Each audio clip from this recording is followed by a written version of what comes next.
Good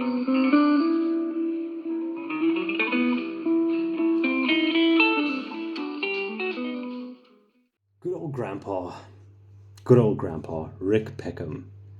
All right, I think he, other than Fuse, got the most hate out of all the professors.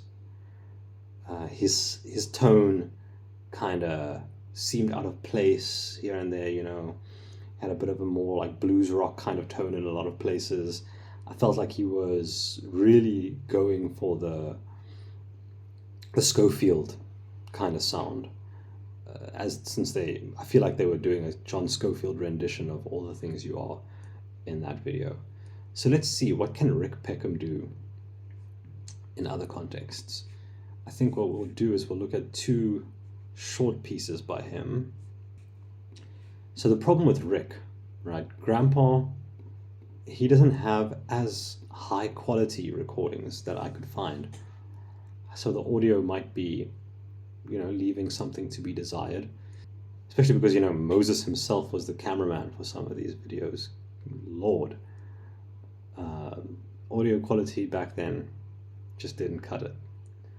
So let's see here. Berklee Masterclass with Rick Peckham and Jim Kelly. It's just a short little jam to let us see what Rick can do.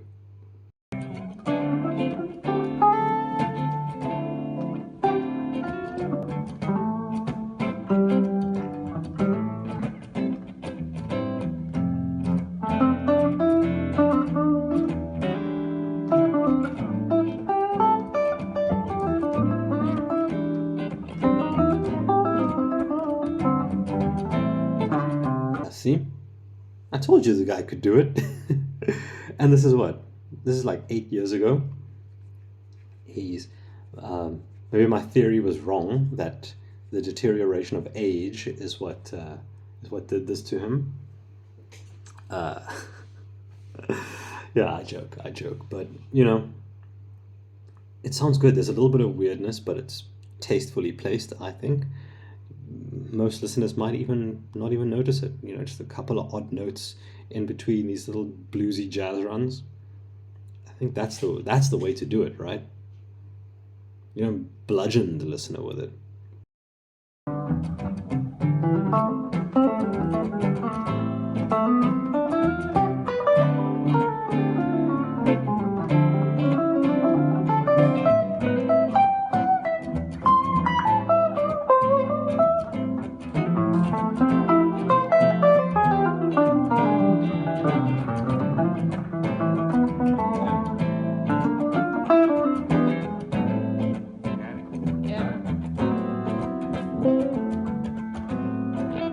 Okay, the rest of this video doesn't have much to do with Rick himself,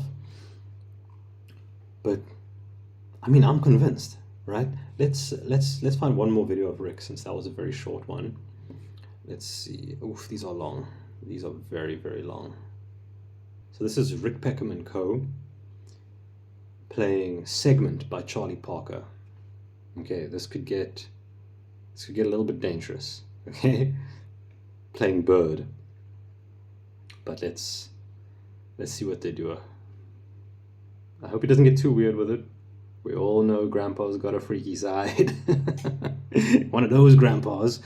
But no, I think he's gonna be tasteful with it. Let's check it out.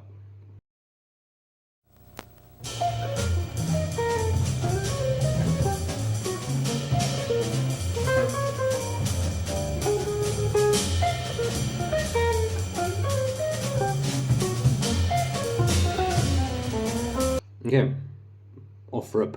It's a lot weirder than the previous one, isn't it? But to me, at least, it sounds intentional. You know, it sounds very intentional. I don't think that could be mistaken for an accident, right? Those odd notes. I don't think even a beginner listener would hear that and think he's making a mistake. They might just think, oh, that's kind of weird, you know?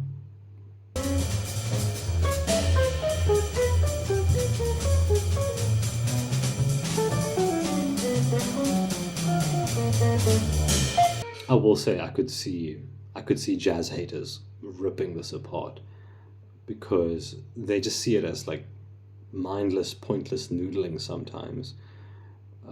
They don't appreciate this kind of playing. So, I was blaming the fuse a little bit, but maybe it was Rick Peckham that I can't remember what I said about that in the previous video. You guys can go check that out. But yeah, it might be Rick Peckham's note choices that were putting people off more than anything else.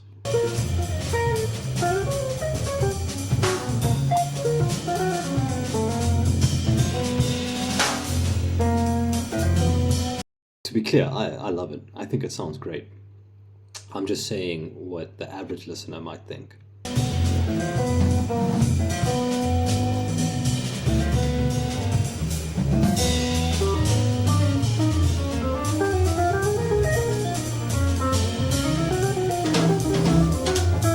See, he's doing more of what I spoke about before, and ironically, it's happening right in front of a projection that says Berklee College of Music. Guys, come on. I'm trying to defend you here.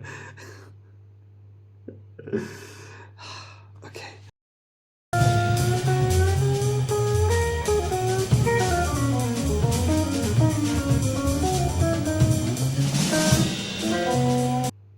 I think it sounds good.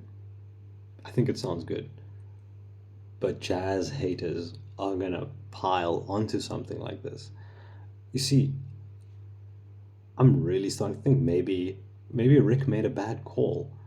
Maybe he should have done more like what he did, in the previous jam that I just showed you guys, where he was playing a lot more of a standard kind of sound. But,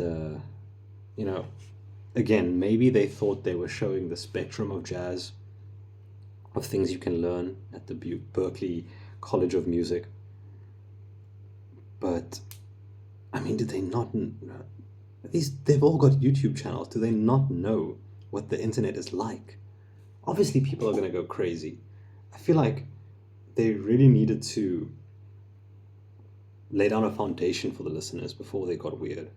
Because they got weird right off the bat. That was one of the problems. The opening of the song, they went jazz weirdo right at the beginning. And it only really started to hold together once the rhythm section came in. They should have started with the rhythm section, got into the weirdness later, once the listeners were primed for it, Anyway, that's just me.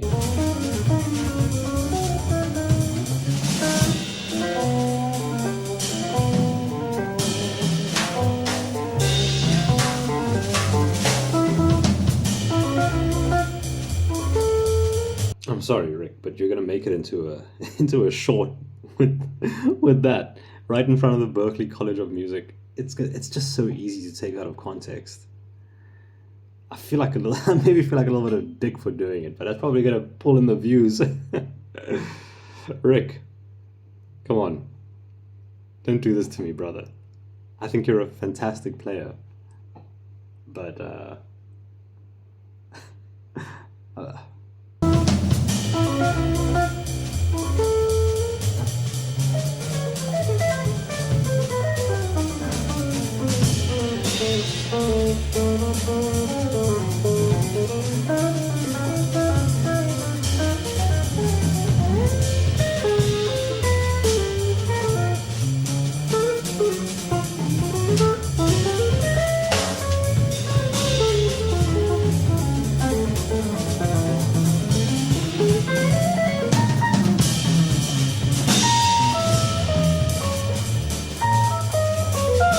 I really hope this doesn't start another round of hate towards Rick. Guys, this is not bad at all. I understand jazz can be weird and pretentious, right? It's good shit though. This is good shit. Please give it a chance. Like I said, ease yourself into it. Don't dive into this kind of jazz immediately. You're not ready for it. You're not fucking ready for it.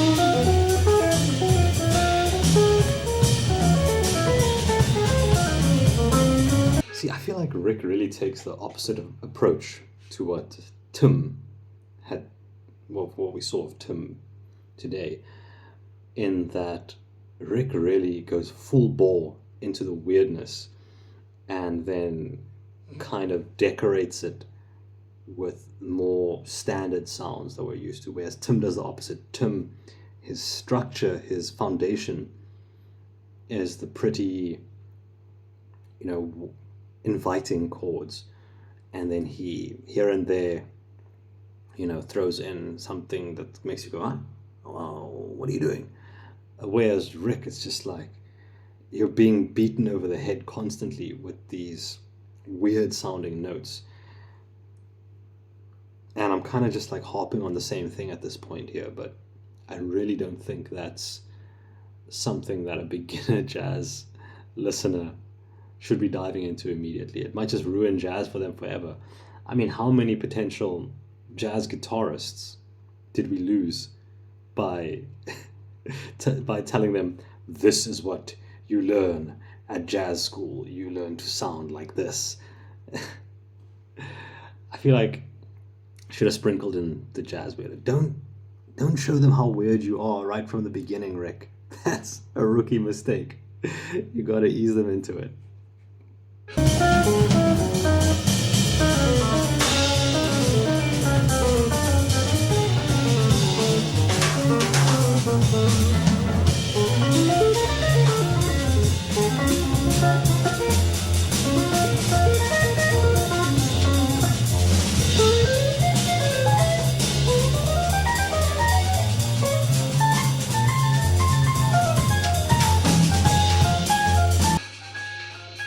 I do also think a lot of people don't like this, where it's like, the guitarist has the runs, right? All he's doing is just playing runs up and down the guitar, unrelentingly almost. I think even for some more seasoned listeners, that might be a bit much. It goes on for quite long.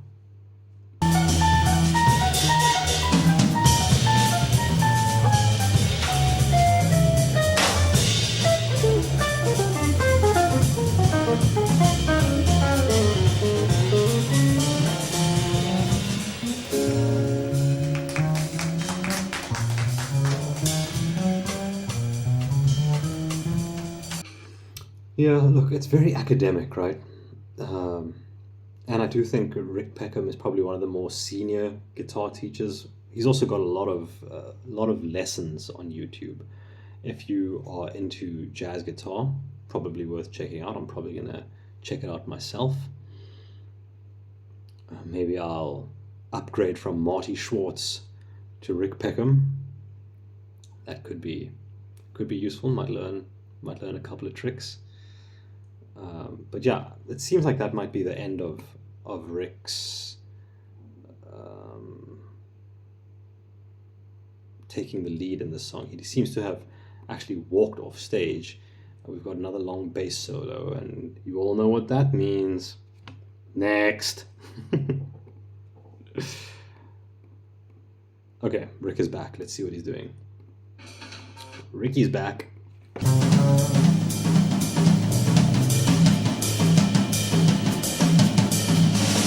Oh, isn't that interesting? We've got a drum solo. Next. Just caveman shit. I don't think I heard Rick play a single chord here. It's just, it is kind of noodly. Yeah, guys, please be nice to Rick in the comments. Okay, I like Rick.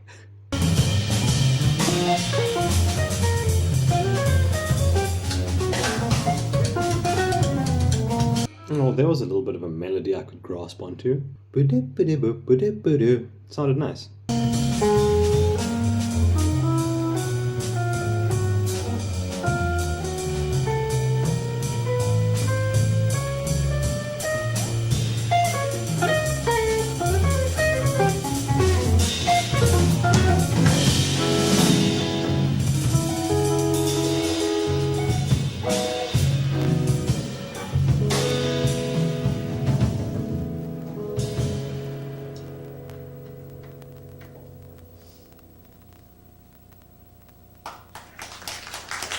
Okay, again, I feel like it should have been ended in a more kind of like standard sounding way, just to sort of put the listener at ease at the end. Not don't end up with them tense at the end. Like, you want them to feel satisfied. At least that's the way I see it.